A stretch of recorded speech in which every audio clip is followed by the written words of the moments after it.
Hiya!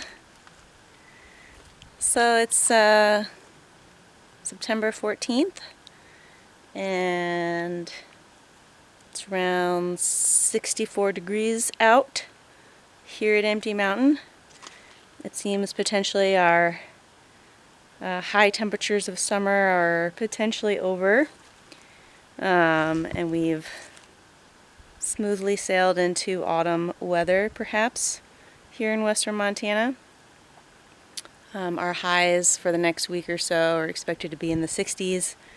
We've been getting rain, which has been great, and yeah, starting to use the wood stove a little bit more inside the cabin, and I've also been needing to run the generator, to charge up our batteries for electricity purposes, because we've not been getting a lot of sun through the PV panels. So things are shifting here in the woods, and I guess I just thought I would offer a little bit of an update. I haven't posted a video in a couple of weeks, and usually I am our video maker and poster here at Empty Mountain, and yeah, I just thought I would do a little bit of an update about our water situation, because water is life and we don't have running water, so we have learned creative ways to deal with that and work with that. And as you may have seen our video on this back in April, we have a shower house now. That's our Empty Mountain upgrade this year, and the shower house has been amazing. Huge step up from the camp style solar bag shower situation, which we had been using the last 2 years. So anyway, I'll just take you inside just because why not, because it's amazing in here. Mike crafted this shower and it's just been awesome. So it's got a see-through roof for sun and heat purposes, and you know, so we can see what we're doing in here. So it's been working really well. As you can see, the shower floor pretty quickly found its route to get water out of here, because this is just like packed down sand and gravel. So this is slowly kind of deteriorating, but where we stand and everything's perfectly solid still, so we're just kind of rolling with it for now. And I just tested kind of our levels here. So this is our propane. This is what heats up the water, and from here, this is our rain collection barrel, which we have, you know, gutted off the roof of the shower house. And we got a lot of rain recently, and so this is full right now, which is awesome. And so this is what heats our water. And let's see, so April, it was like April 21st, because I just checked, because I keep a log of such things. April 21st is when we first, like, I took the first shower in the shower house. It was very exciting. And so this propane tank has been rolling since then. So it was full in April. I just checked the weight of it. We have like this little portable, just like super low tech hanging scale thing that you hook onto it, and it's 3/4 full still. So so it lasts for a long time, but that also, you know, is because Mike and I aren't big shower people. Like, we shower once a week typically is average for us. So, you know, it's not like we're taking showers every day, and also through the summer it's not like we've needed to use the propane much either. Just the water from like the temperature of the water was fine. So so anyway, so this is, the propane's still 3/4 full, which is cool. And then let's see if I can hold this camera whilst taking off this panel.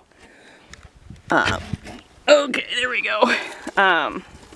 So the panel that covers all of the machine parts in here is pretty handy. It's just a friction fit.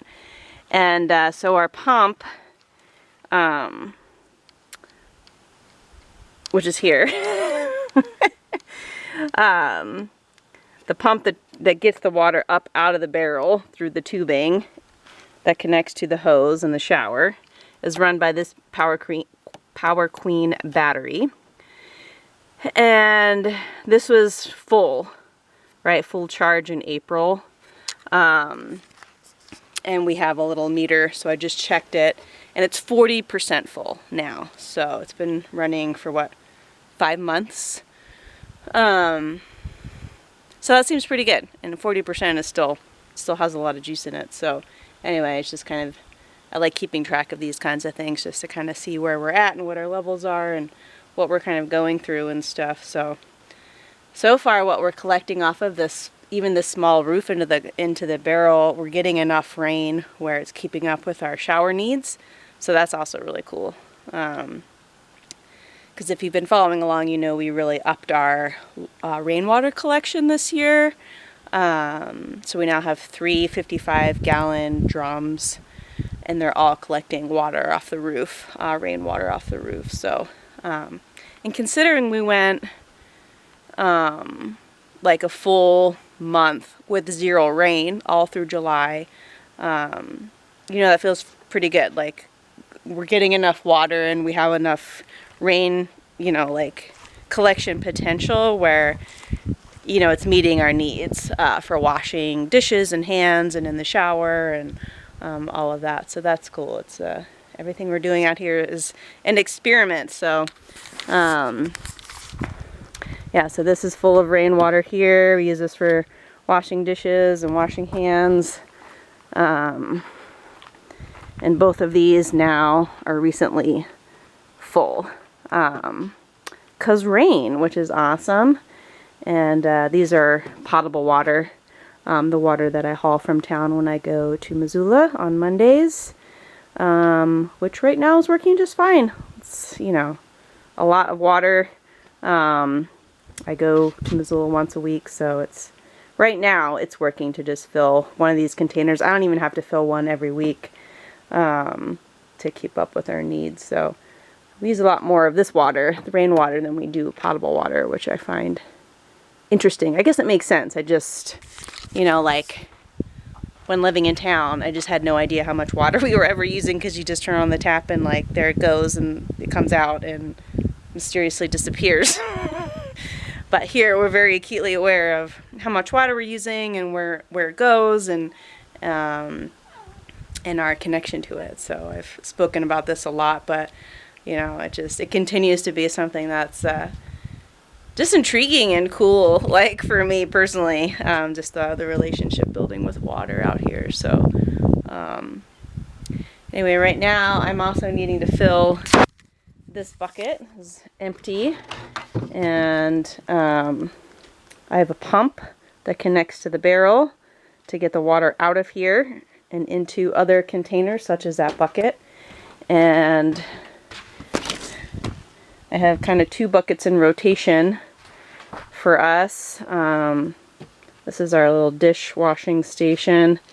This bucket is full of water, and right now it's kind of nice. Like, I fill up a bucket, I bring it in here, and right now it's nice because it's starting to get cold out, and having it inside means that, you know, it gets to room temperature and it's, you know, it warms up in here over time.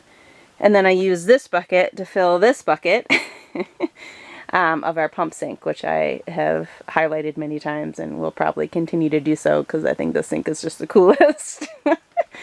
So I recently, just this morning, filled this bucket up and brought the spare bucket outside full of water, and now the other one's empty that I put in there. That all made sense, right? Okay. So yeah, our pump sink, best thing ever. Okay. So we use that for washing dishes and washing hands, especially more so when it starts getting colder out. So maybe I'll highlight this situation, but it requires me to remember where I put the pump. Oh dear, this is an unscripted moment, people. Oh, there it is.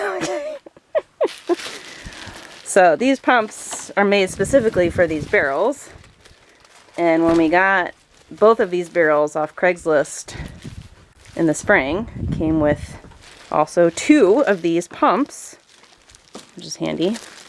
So now we're going to see if Nicole can rig up this camera on a situation that she also did not plan for.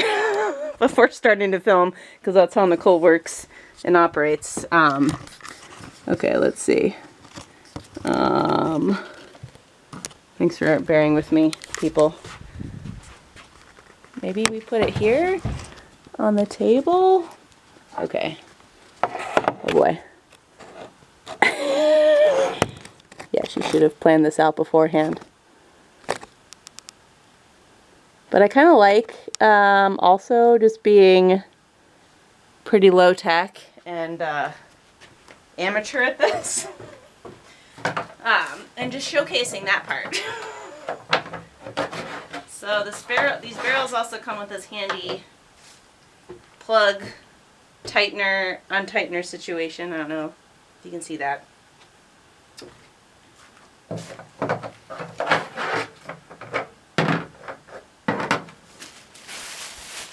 And we have 2 of these, actually I have 3 of these, but 2 of these in active use right now, these pumps. And I use one solely for rainwater, and I use the other one for potable water when I'm transferring water out of the potable jugs.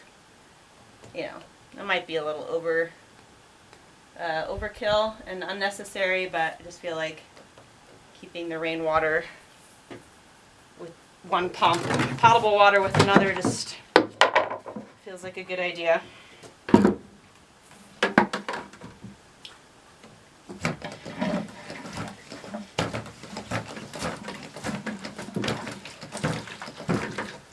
So you just have to kind of get the pump going.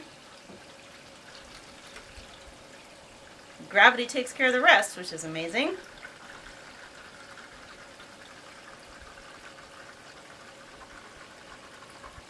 It's a pretty slick, low-tech situation, which is cool.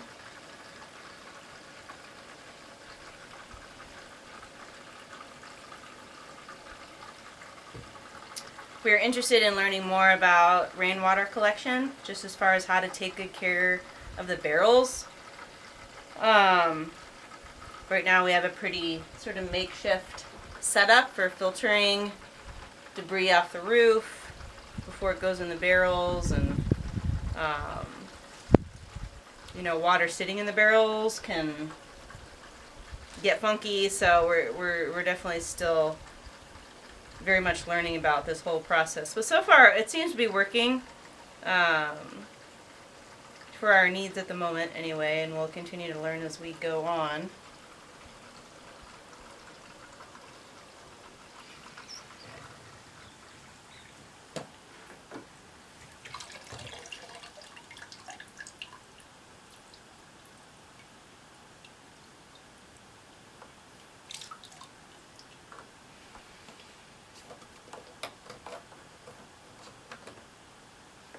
Okay, bucket full.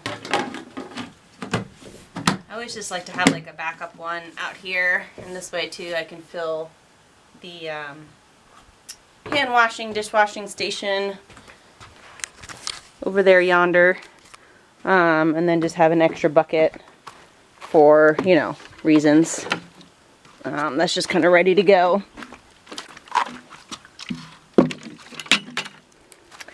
So also, you know, we let the water, when it rains, we let the roof wash off for a little while before we plug it in and open the barrel to collect water. And right now we've been collecting this water, you know, just straight off the roof. And then when the barrels are full too, you know, we have a bucket just hanging outside of each of the barrels, which often I'll use for washing out the loo buckets for our Humanure compost toilet system, or, you know, just other things. And then this water back here too, this was our collection barrel bin from last year, just collecting. There's no gutter on this part of the roof, just collecting water, and this is full also, and I use that solely for washing the loo buckets for the compost toilet. And based on some good advice that my friend Nikolai gave me, I've been putting some hunks of wood into these open buckets to avoid animals from crawling inside to get a drink and drowning, because that's a thing that has happened here a few times, much to my sorrow. So this is to help the animals be able to get back out, hopefully. That's the dream and the hope there. And I guess just because I'm covering water, I also want to take the opportunity to showcase once again my newest, my Nicole build. Mike does all the building out here, and this isn't really a build, it's more of a put together project, but anyway, this is our newest sink situation and our newest creative water solution. And I'm just really stoked to have this inside the outhouse,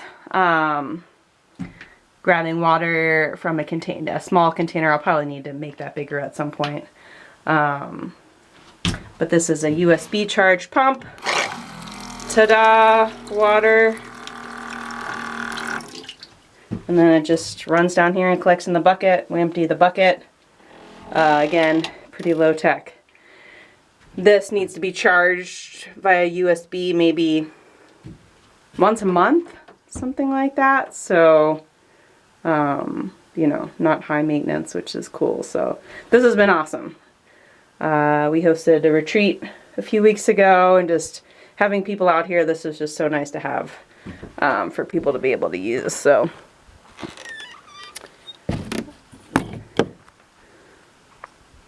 yeah, this is what Empty Mountain looks like today, this lovely day in September. We're actually getting some sun right now in the solar panels.